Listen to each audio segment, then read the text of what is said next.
بسم اللہ الرحمن الرحیم۔ دعا کیسے کریں؟ کچھ لوگ کہتے ہیں کہ ہم دعا کیسے کریں اور دعا کا طریقہ کیا ہے، تو یہاں پر ایک خوبصورت دعا کرنے کا طریقہ بتانے جا رہے ہیں۔ آپ سورہ فاتحہ اور درود شریف پڑھنے کے بعد پورے دل کے ساتھ کچھ اس طرح دعا کریں: یا اللہ، ہم گنہگار ہیں، تیری بارگاہ میں ہاتھ اٹھائے ہوئے ہیں، تو کریم ہے کرم فرما، تو رحیم ہے رحم فرما۔ یا اللہ، ہمارے والدین اور ساری امت کی مغفرت فرما۔ یا اللہ، تمام مسلمانوں کی جان مال اولاد اور عزت اور آبرو اور ایمان کی حفاظت فرما۔ یا اللہ، ہمیں علم دین سیکھنے اور سکھانے کی توفیق عطا فرما اور اس پر عمل کرنے کی توفیق عطا فرما۔ یا اللہ، ہمیں نماز کی پابندی نصیب فرما اور ہماری عبادتیں اور روزہ قبول فرما۔ اے اللہ، ہماری زبان پر ہمیشہ کلمہ طیبہ جاری فرما۔ اے اللہ، ہمیں کامل ایمان نصیب فرما۔ اے اللہ، ہمیں پورے رمضان کی نعمتیں انوار و برکاتوں سے مالا مال فرما۔ اے اللہ، ہم پر اپنی رحمت نازل فرما، کرم کی بارش فرما اور رزق حلال عطا فرما۔ اللہ، ہمیں دین اسلام کے احکام پر مکمل طور پر عمل کرنے والا بنا دے۔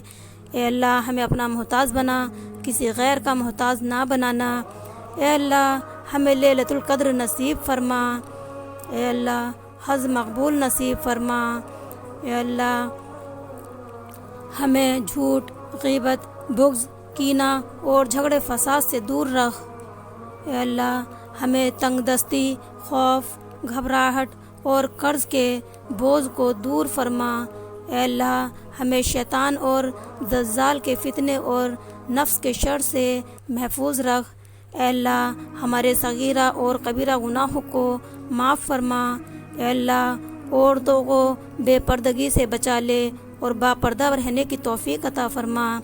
اے اللہ، ہر چھوٹی بڑی بیماری سے ہمیں اور تمام مومنین اور مومنات کو محفوظ رکھ۔ اے اللہ، ہمیں تقوی اور پرہیزگاری عطا فرما۔ اے اللہ، ہمارے پیارے نبی حضور صلی اللہ علیہ وسلم کی سنت پر چلنے کی توفیق عطا فرما۔ اے اللہ، قیامت کے دن ہمیں ہمارے پیارے نبی حضور صلی اللہ علیہ وسلم کے ہاتھ مبارک سے جام کوثر پر پینا نصیب فرما۔ اے اللہ، قیامت کے دن ہمیں ہمارے پیارے نبی کی شفاعت نصیب فرما۔ اے اللہ، اپنی اور اپنے نبی کی محبت کو ہمارے دل میں اتار دے۔ اے اللہ، ہمیں موت کی سختی سے اور قبر کے عذاب سے بچا لے۔ اے اللہ، منکر نکیر کے سوالات ہم پر آسان فرما دینا۔ اے اللہ، قیامت کے روز ہمیں اپنا دیدار نصیب فرمانا۔ اے اللہ، ہمیں قیامت کی گرمی اور جہنم کے عذاب سے بچا لینا۔ اے اللہ، ہمیں جنت الفردوس میں جگہ عطا فرما۔ اے اللہ، ہمارے نام اعمال ہمارے داہنے ہاتھ میں نصیب فرما۔ اے اللہ، ہمیں اور تمام مومن اور مومنات کو حشر کی رسوائی سے بچا لینا۔ اے اللہ، اپنے عرش کے سائے میں جگہ عنایت فرمانا۔ اے اللہ، پل صراط پر بجلی کی طرح گزرنے کی توفیق عطا فرمانا۔ آمین یا رب العالمین۔